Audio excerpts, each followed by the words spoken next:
এদিকে প্রাণগোবিন্দই আমার গোজানন থেকে আসছে, আর এদিকে রাধারানী আমার যমুনায় যাচ্ছে জলে ভরতে। ও বলিয়া গো দিন বড় আমাদের নাগর শেখর কি করছে গো? কদম্ব একদিন বড়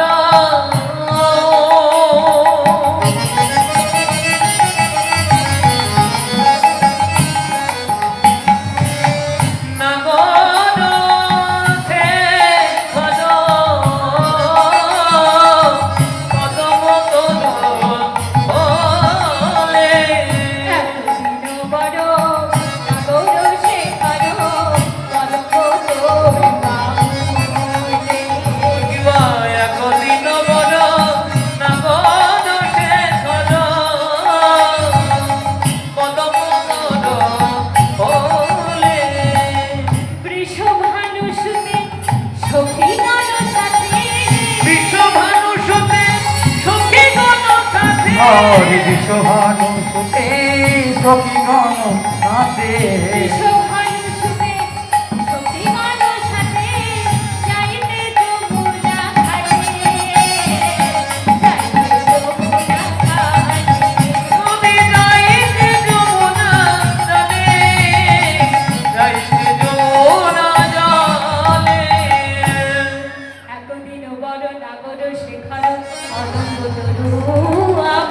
কদম্ব তরুয়ালে নাগর শেখর আমার গোজারণ থেকে বাড়ি ফিরে আসছে ঠিক কদম গাছের তলায়, আর এদিকে রাধারানী আমার যাচ্ছে জল ভরতে যমুনায়। চোখে চোখে দেখা হলো বাবা, প্রাণগোবিন্দের রাধারানীর নয়নে নয়নে দর্শন হলো, কিন্তু কথা আর হলো না। কেন জানেন? সঙ্গে দাদা বলরাম আছে। দাদা বলরাম আগে আগে হাঁটছে, প্রাণগোবিন্দই আমার পিছু পিছু আসছে। তাই এবারে দাদা আছে, কি করে কথা বলবে? তাই চোখে চোখে দেখা তো হলো বাবা, কথা আর হলো না। তো দাদা বলরাম আগে আগে কেন যাচ্ছে বাবা? যিনি এই বিশ্ব ব্রহ্মাণ্ডের মালিক সৃষ্টিকর্তা, সে তো কই আগে যাচ্ছে না? দাদা বলায় আগে আগে যাচ্ছে কেন দেখুন।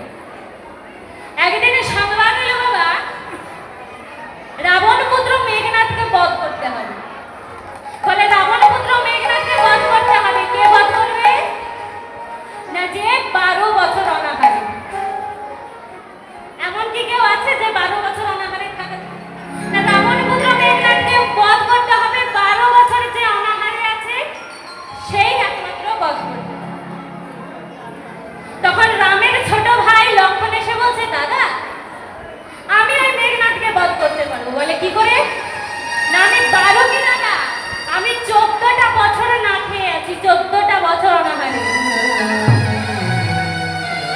এই লক্ষ্মণ, তুই মিথ্যা কথা কেন বলছিস? হ্যাঁ, তুই না আমার ভাই, তুই রামের ভাই হয়ে মিথ্যা কথা বলছিস? হ্যাঁ। বলে না দাদা, আমি তো রামের ভাই। রামের ভাই তো মিথ্যা কথা বলে না। বলে 14 বছর আমরা বনবাসে যখন গেছিলাম, প্রত্যেকটা দিন আমরা ফল সংগ্রহ করেছি, তোকেও ফল দিয়েছি, নিজেরাও ফল সেবা নিয়েছি। তবে তুই যে বলছিস 14 বছর অনাহারে ছিল, তোর কাছে প্রমাণ আছে? বানর সেনা বাবা হি হি হি করে হাসছে আর বলছে, কি প্রমাণ দেখাতে পারবে? প্রমাণ? বলে হ্যাঁ পারবো, চলো তবে চিত্রকূট পর্বত। চিত্রকূট পর্বতের গুহায় বাবা 14 বছর বনবাসে ছিল। 14 গণিত 365 কত হয়? 14 গণিত 365 সমান হয় 5110। 14 বছর। তা গোট দেখি। এবার বাবা যে ফলগুলো সংগ্রহ করা ছিল সব একটা একটা করে ফল গুনতে লাগলো। যখনই গুনতে লাগলো ফলগুলো হলো 5103। একই ভাই, তুই তো রামের ভাই, মিথ্যে কথা বলিস না।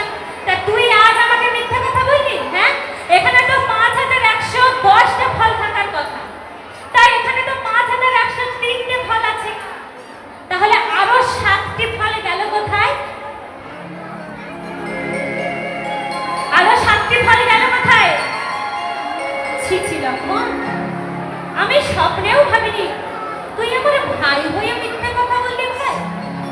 আমার মুখটা কি থাকলো না? বলে না দাদা, লক্ষণে কখনো মিথ্যা কথা বলে না। তোমার 7টি ফল নেই তো, সেই 7টি ফলের হিসেব আমি তোমায় আজ দেব। দেখুন বাবা, মন দিয়ে আপনারাও গুনবেন।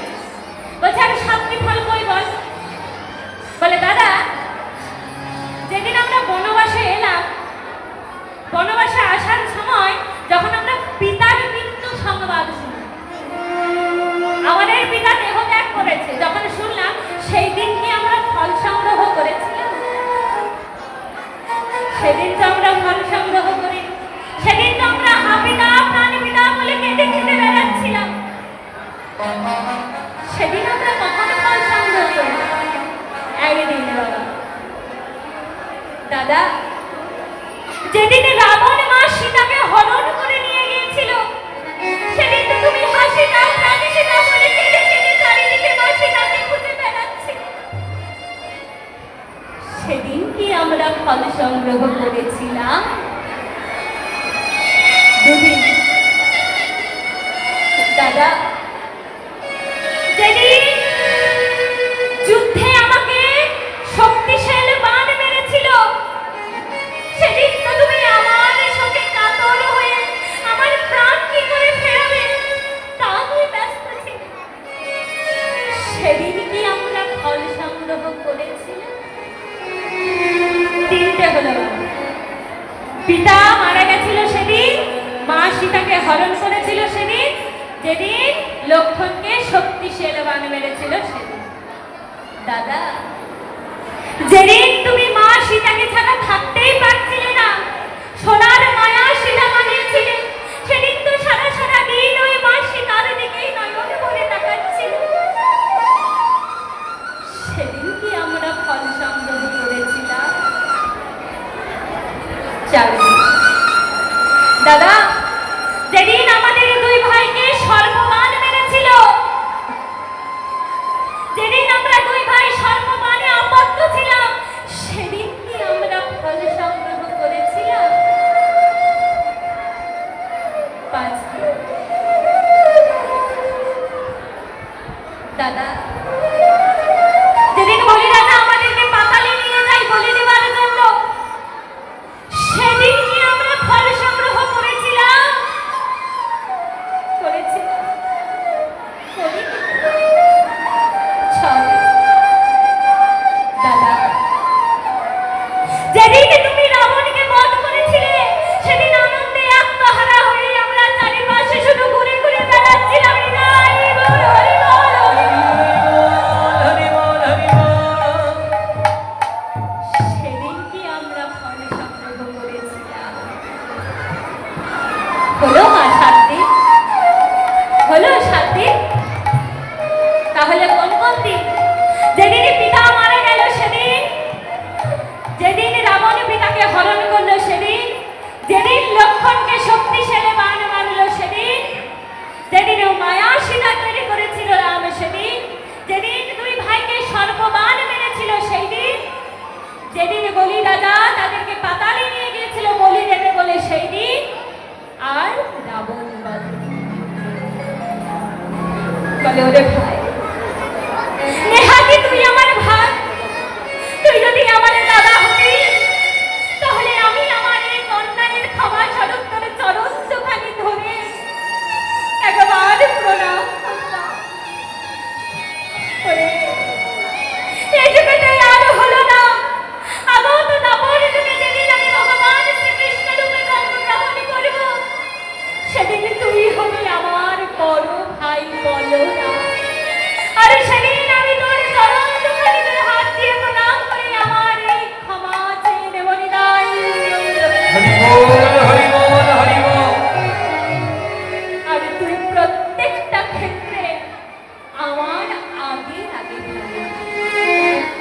এই যে বাবা কথা ছিল, ত্রেতা যুগে কথা দিল, আর সেই কথা রাখলো দাপর যুগে। দাদা বলাই আমার আগে আগে যাচ্ছে, রাধা রানী তো দাদা বলাইকে দেখে মুখ থেকে ঘুমটা সরাবেই না, এদিকে প্রাণ হবে তো আমার দাদা আছে বলে হয়ে গেল। তাহলে এখন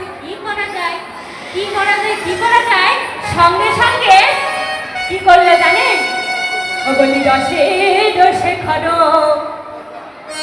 আমার নাগর চতুর কি করছে উপনীত রসে রসে করো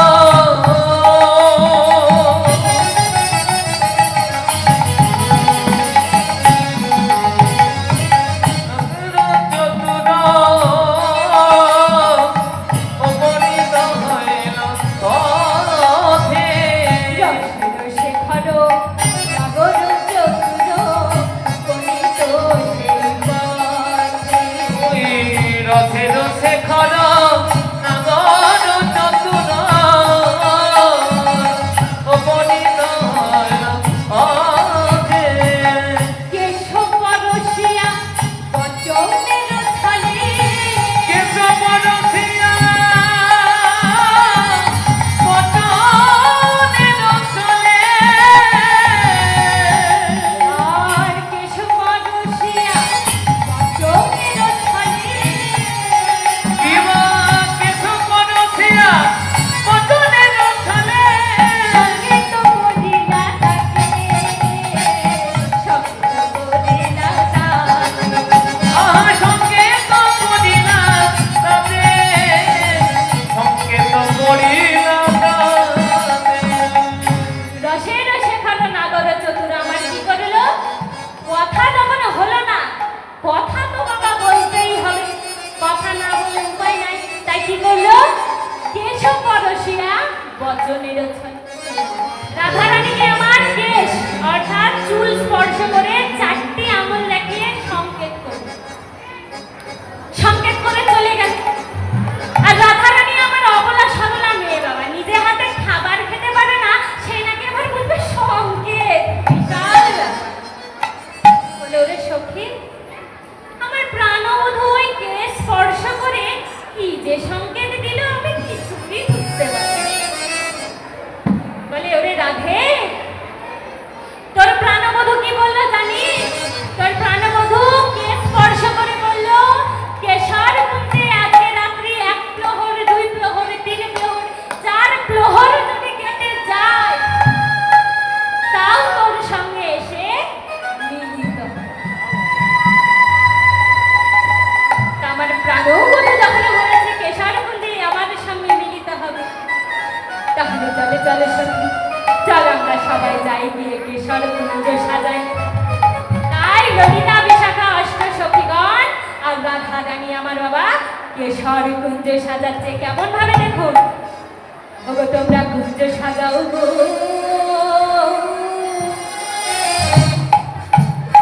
আজ আমার প্রাণনাথ আসিবে বলে। তোমরা কুঞ্জ সাজাও গো আজ আমার প্রাণনাথ আসিবে। উল্টো ধরে তোমরা কুঞ্জ সাজাও গো আজ আমার প্রাণনাথ আসিতে পারে। কুঞ্জ সাজাও গো আজ আমার প্রাণনাথ আসিতে পারে। বলে যাই প্রাণে যাই বলে যাই প্রাণে যাই দিলে যাই কাছে যাই কুঞ্জ সাজাও গো আজ আমার প্রাণনাথ আসিতে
ললিতা, বিশাখা, রাধা রানী সহ অষ্টসখীগণ সবাই মিলে কুঞ্জ অর্থাৎ ফুলের ঘর রচনা করলো, পুষ্পের ঘর রচনা করলো, পুষ্প দিয়ে বালিশ তৈরি করলো, বিছানা তৈরি করলো। কেন গো বাবা?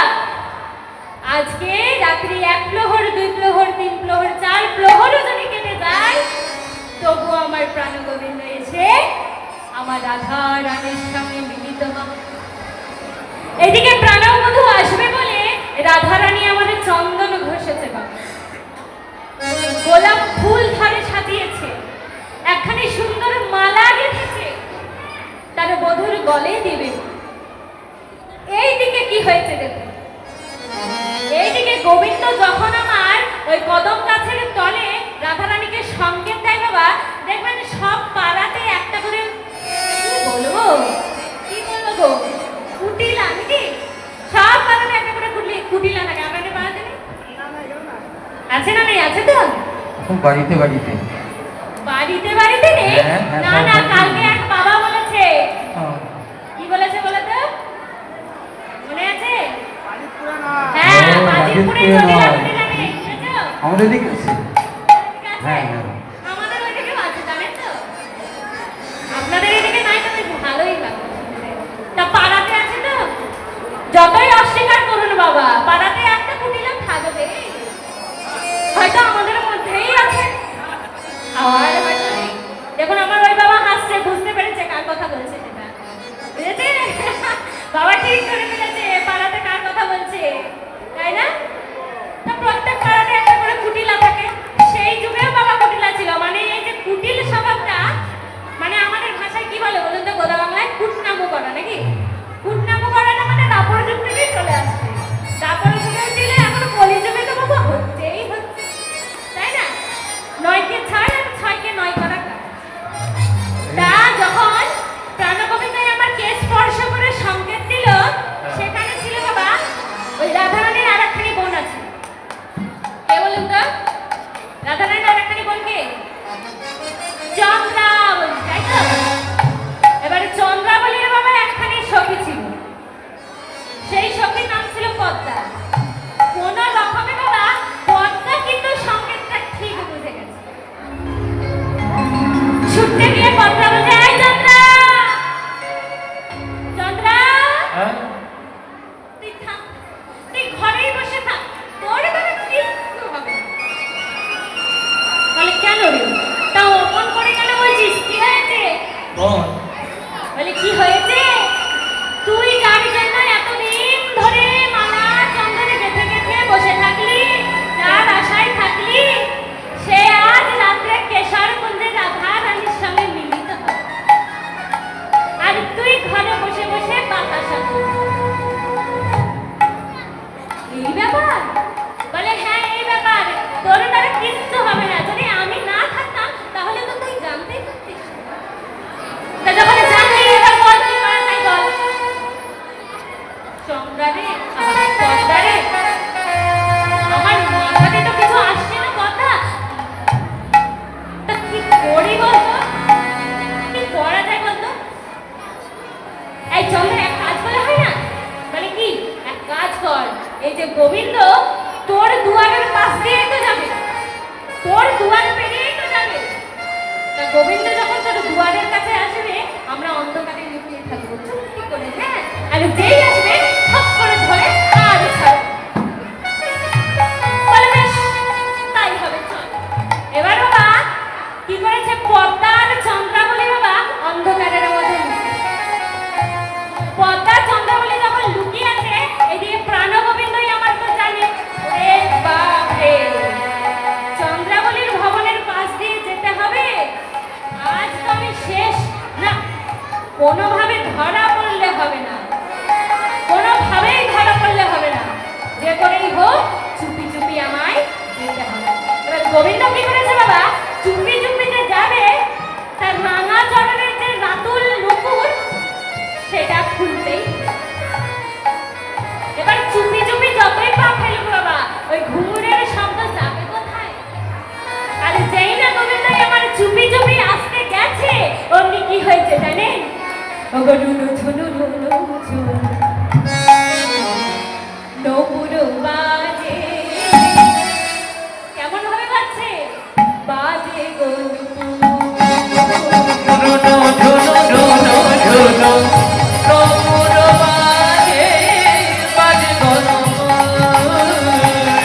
চরণে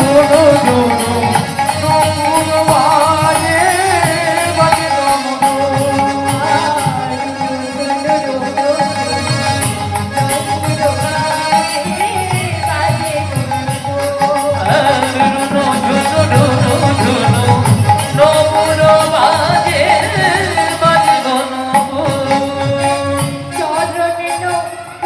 বাজে, বাজে গো মধুর।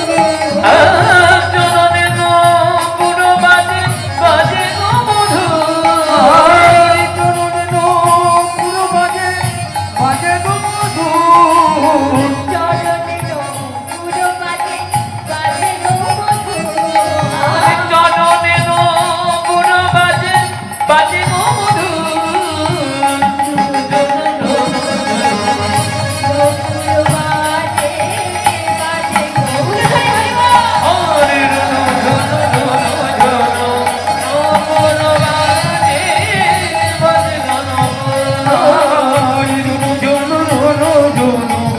নূপুর বাজে, বাজে গো গোবিন্দই আমার বাবা চন্দ্রাবলীর ভবন দিয়ে কেমন করে যাচ্ছে না?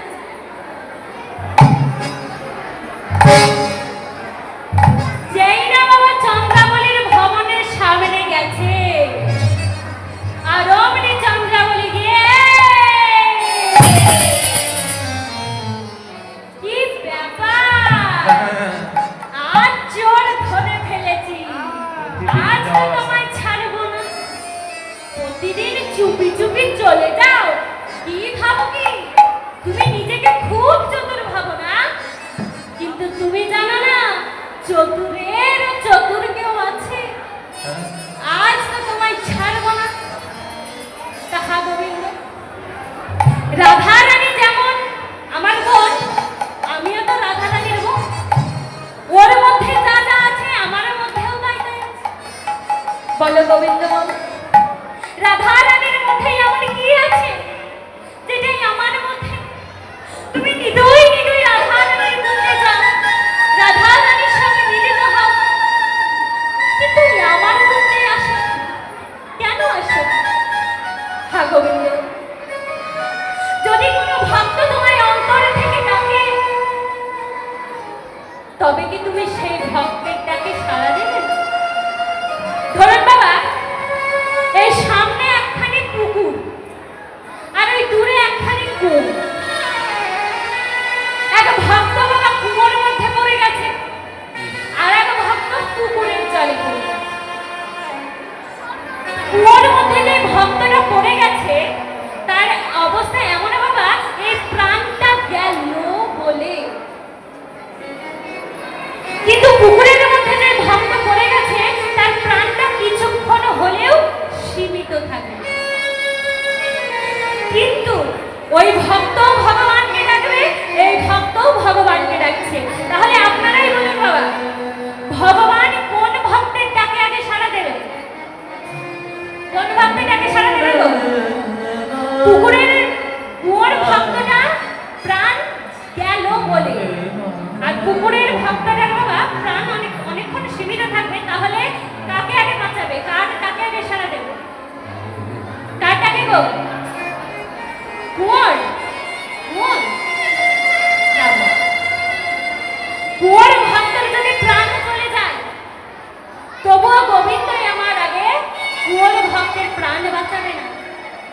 কেননা কুয়োর আগে পুকুরে যে ভক্ত পড়ে আছে সেই ভক্ত আগে ডেকেছে ভগবান, তারপরে ও ডেকেছে। তাহলে ভগবান আগে পুকুরের ওই ভক্তকে বাঁচাবে, তারপর কুয়োর ভক্তকে বাঁচাবে। চন্দ্রাবলী বলছে, হে জগতের নাথ, তুমি আমায় একখানি কথা বলো, তুমি কি শুধুমাত্র রাধারই না, নাকি তুমি এই জগতের না? তুমি যদি শুধুমাত্র রাধার নাথ হও, তবে আমি তোমায় ছেড়ে দেব।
যুগল সেবা দেব তবে তোমায় ছাড়ব। হরি বল। হে প্রাণনা, ওগো তুমি এই পথে নীতি, ওগো কডকাটা গতি, তোমার নুপুরের বদনের মধু হে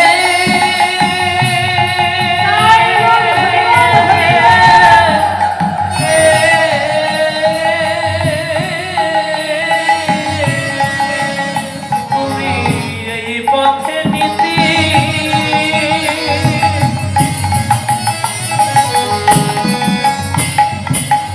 কনকতা নদী নপুরের ধ্বনি শুনি এই পথে নীতি, কডকাটা গতি, নুপুরের তুমি এই পথে নীতি কনকতা নদী নপুরের ধ্বনি শুনি রাধা স্বামী বাস আমার নৈরা, রাধা শোনেবা আমার নইনা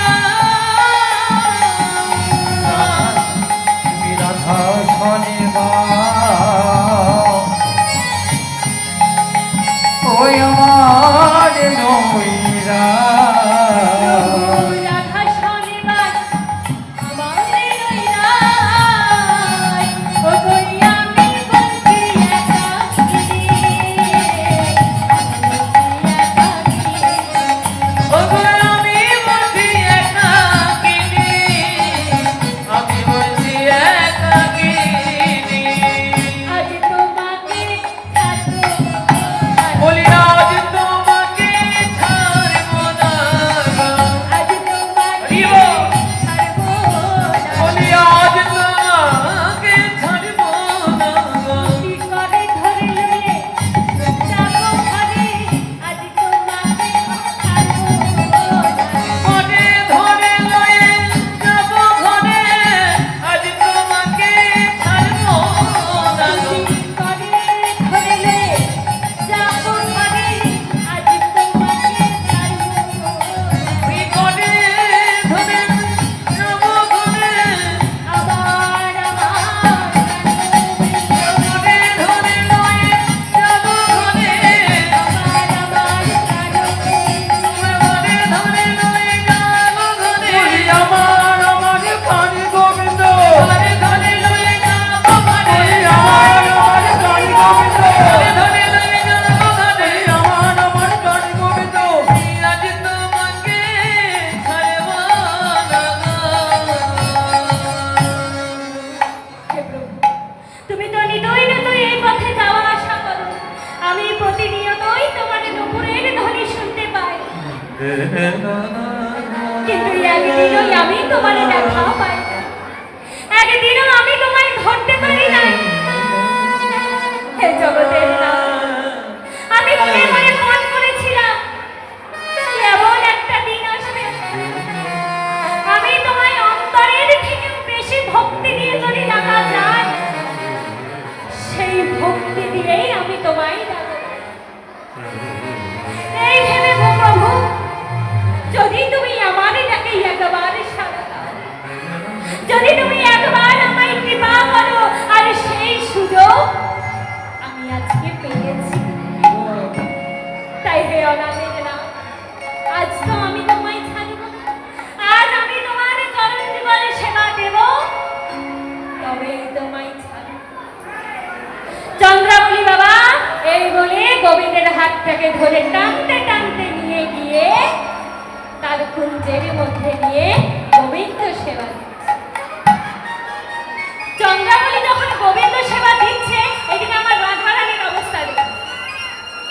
রাত্রি 1 প্রহর, 2 প্রহর, 3 প্রহর, 4 প্রহর কেটে কোত্থেকে চলে? গোবিন্দই আমার আর আসে। রাধারানী আমার মনে একরাশ অভিমান নিয়ে বাবা শুধু কি করছে গো?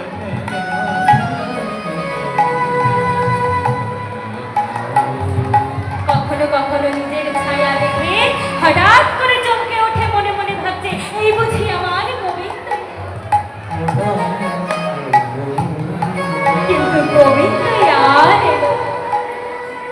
রাধারানীর শোকে দুঃখে অভিমানে ঘষা চন্দন কাঁথা মালা নিয়ে আজ গেছে কোথায় জানেন? ওই যমুনায় গিয়ে যমুনাকে বলছে, ওরে যমুনা, দেখে যমুনা, আমি আমার প্রাণবন্ধুর জন্য এই সুন্দর মালা গেঁথেছিলাম, এই চন্দন ঘষেছিলাম, কিন্তু দেখে যমুনা, আমার প্রাণবন্ধু আমাকে কথা দিয়েও গেল না। তখন আমার প্রাণবন্ধু আমার কাছে আর এলোই না, তখন আমি এই ঘষা চন্দনের মালা নিয়ে কি করবো? নে যমুনা, নে তুই এই মালা গ্রহণ কর বলে রাধা রানী চন্দন মালাটিকে ছুঁড়ে যমুনার জলে ফেলে দিয়েছে। হৃদয় গৌরব। হরি বল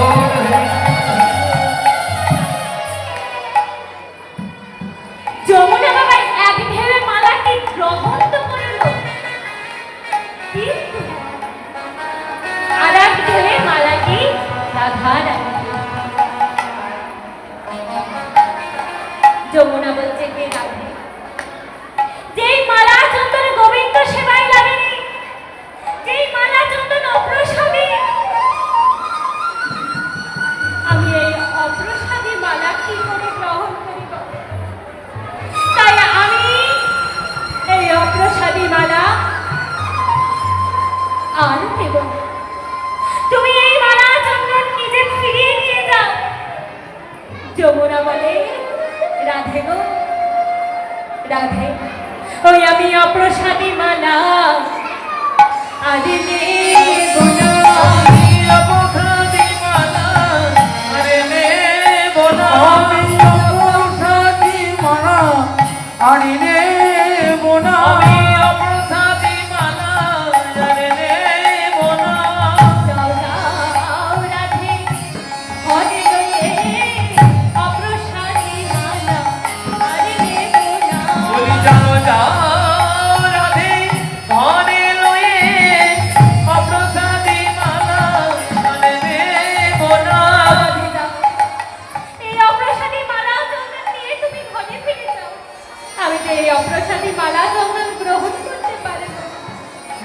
আরে যেই না রাধেকে আবার ফিরিয়ে দিয়েছে বাবা, রাধে বলছে, ওরে যমুনা, তুই যখন এই অপ্রসাদী মালা চন্দন গ্রহণ করবেই না, তাহলে এই অপ্রসাদী মালা চন্দন আমি নিয়ে কি করবো বল? তুই নিবি নে, না নিবি না নে বলে ছুঁড়ে যমুনায় ফেলে দিয়ে রাধা রানী আমার চলে গেল। হরি বল হরি বল এবার বাবা যখন ভোরের বেলা, ভোর হয়েছে, চন্দ্রাবলী কিন্তু গোবিন্দের সেবা দিতে দিতে তখন যেন শুয়ে পড়েছে।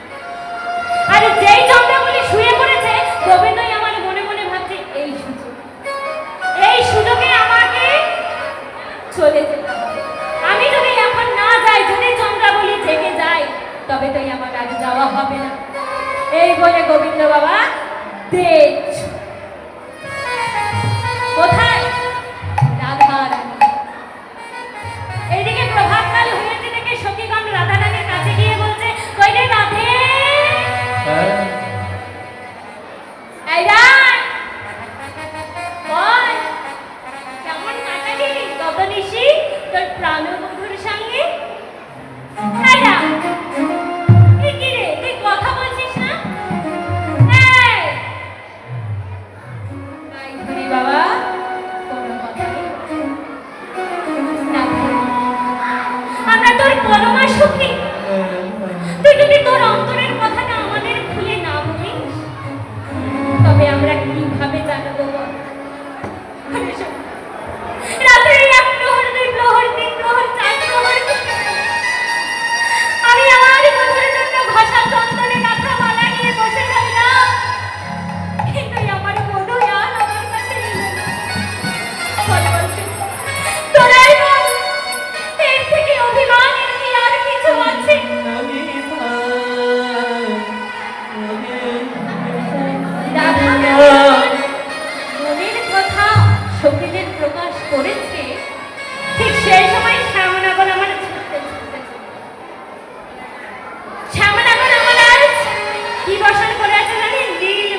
দূর থেকে সখীরা ডেকে বলছে, এই না, এটা কেমন?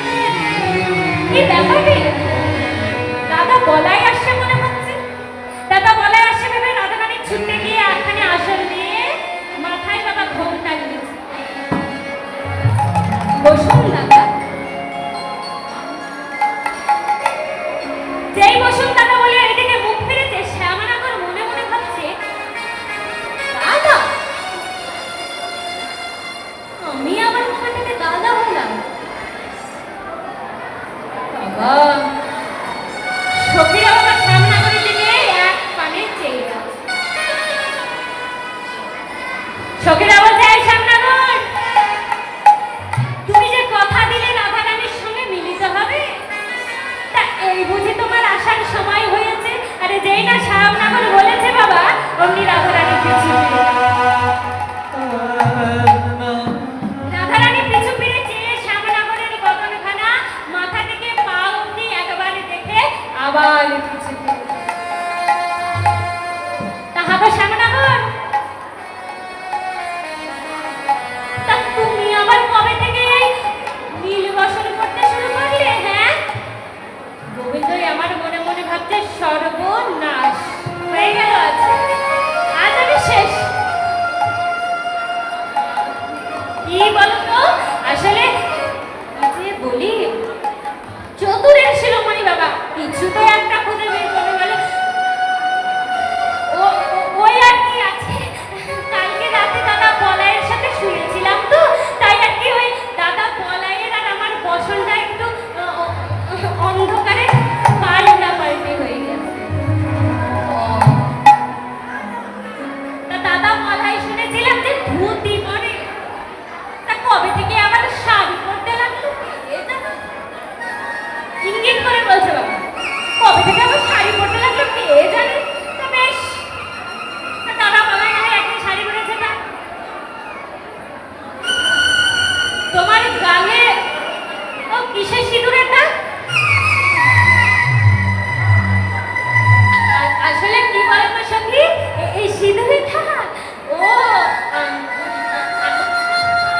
ওই দিদি গোবর্ধন পর্বতে গেছিলাম পুজো দিতে, প্রণাম করতে গিয়ে আর কি সিঁদুরের দাগ লেগে গেছে।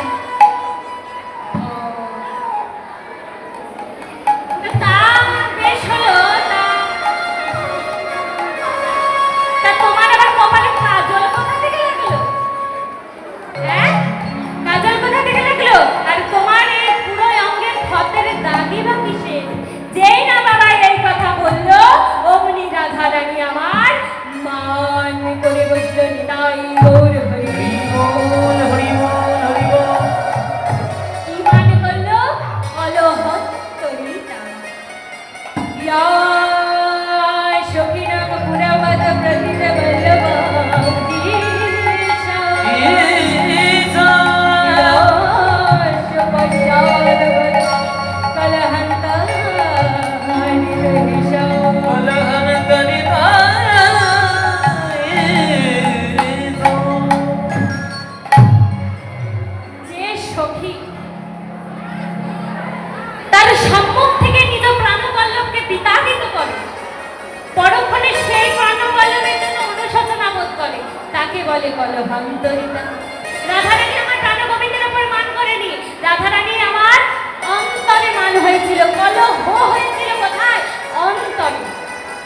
কার জন্য? না চন্দ্রাবলীর ওপর। কেন? না রাধারানী আমার নয়নবাণী করছে আর বলছে, ওরে চন্দ্রা, তোর যদি এতই গোবিন্দ সেবার ইচ্ছে ছিল, তুই আমাকে বলতে পারতিস।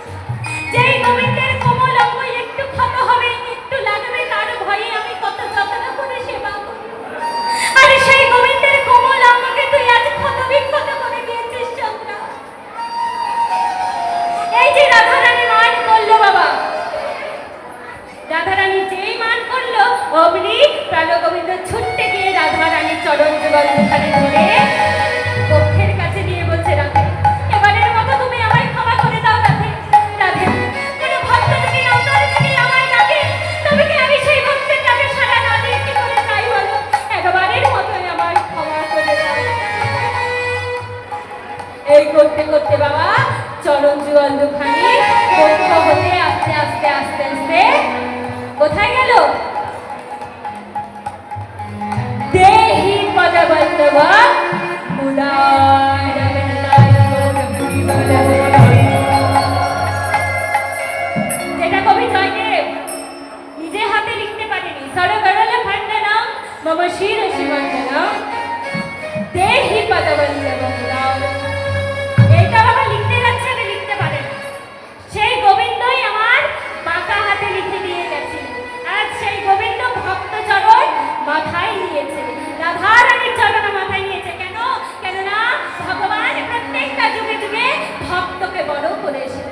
আর সেই ভক্তের চরণ আজ মস্তকে নিয়েছে দেহি পদবল্লভা।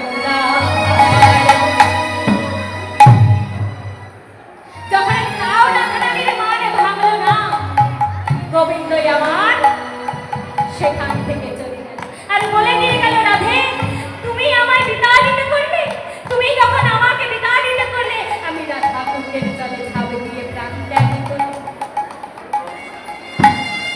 আর যেই প্রাণবল্লভ চলে গেছে সেই প্রাণবল্লভের প্রতি রাধা রানীর অনুশোচনা হবে। রাধা রানী আমার ললিতার সাথে মুখে বলছে, ওরে সখী মনে মনে ভেবেছিলাম ওই কৃষ্ণ কালো রূপ আর আমি কোনোদিন দর্শন করবো না, কিন্তু দেখ ওই কৃষ্ণ কালো রূপের ছাটাই আমাকে এমন মোহিত করে দিয়েছে যে আমি তাকে ছাড়া থাকতেই পারি না।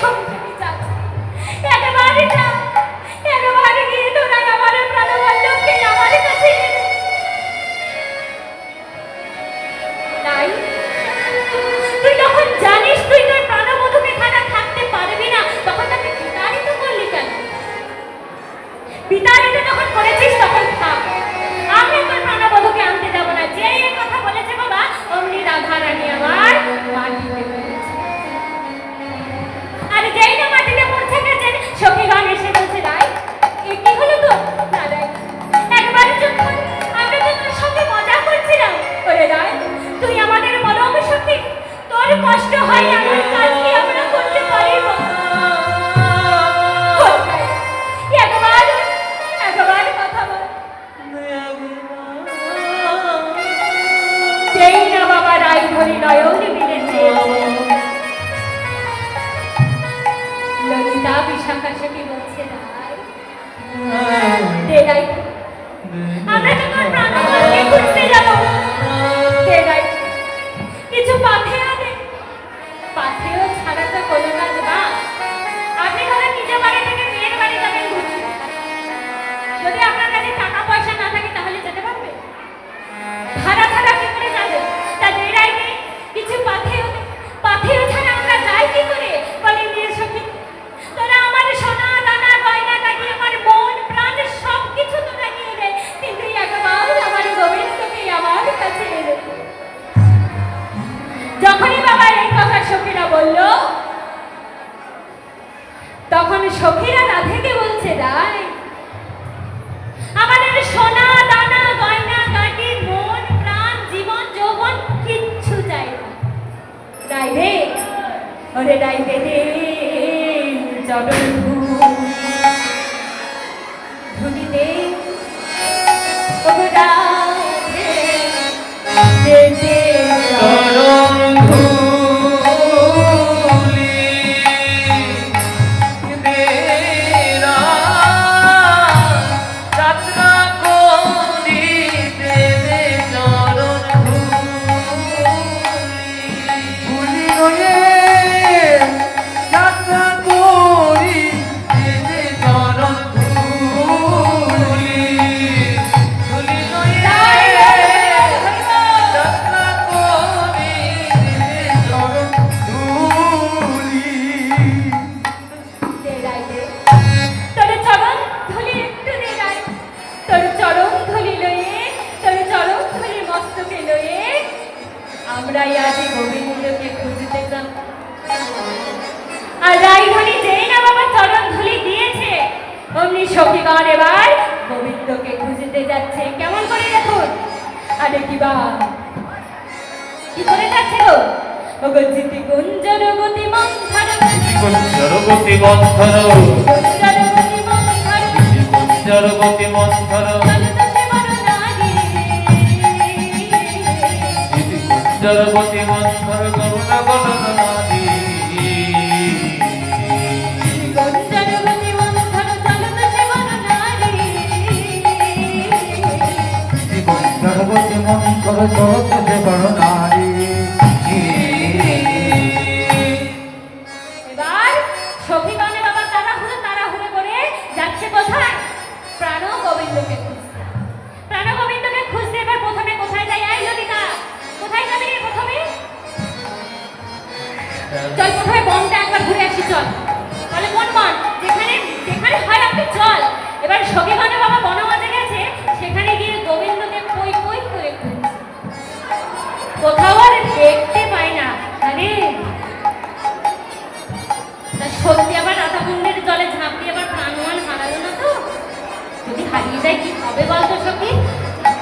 চল চল আমরা অন্য জায়গায় দেখে আসি চল বলে চল সত্যি অন্য জায়গা এবার কোথায় যাচ্ছে দেখো আরে শ্যাম বন্ধ বদন বন্ধ হেমকুণ্ড মদন কুণ্ড বন্ধ বদন বন্ধ হেমকুণ্ড মদন কুণ্ড দ্বাদশ বন হেরি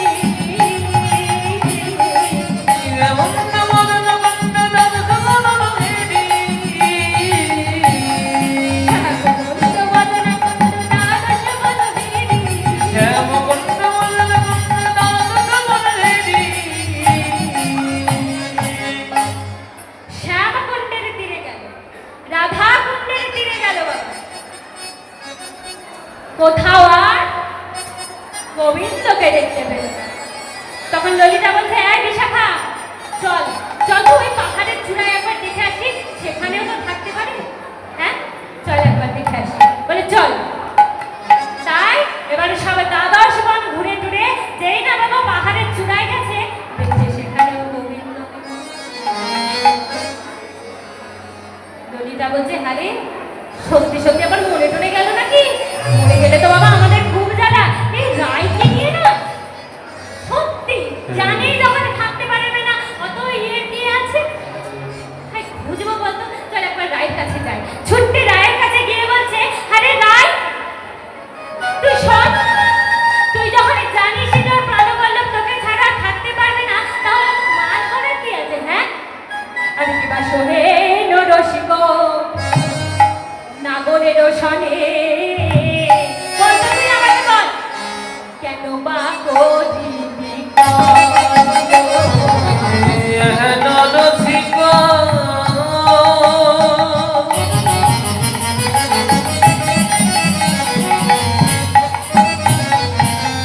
নাগরের সনে কেন বা করিবি কলহ শোনেন রসিক নাগরের সনে কেন বা করিবি আর সোহেন রসিক নাগর সনে কেন বা করিবি কলহ কলহ করিলি আগে না বুঝলি কলহ করিলি আগে না বুঝিলি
মাটিতে রাধা রাধা রাধা